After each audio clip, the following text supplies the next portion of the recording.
Martes mga idol, tapos na kami dito sa aming buhay hardinero. Ayan, ito yung nagawa na namin.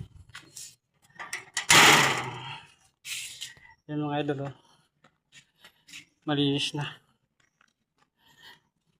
Balang araw daw sabi natin, puputulin daw niya to, itong tanim na to. Bibigay daw niya sa akin yan, tanim na yan. Saka to, bibigyan din daw niya ako ng ganito. Ang ganda nito, oh. Ayan.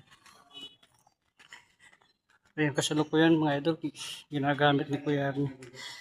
Ginagawa ni Kuya Arnie yung washing machine niya ate. Putol na talaga yung sinasabi ko, may namat na. Okay na ba?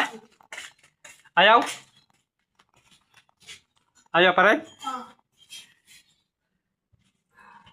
Tumatagas? Hindi na tumatagas. Ano yun? Naka-price ko eh. Hindi na siya. Wala mas mapayat dito. Yun na yun.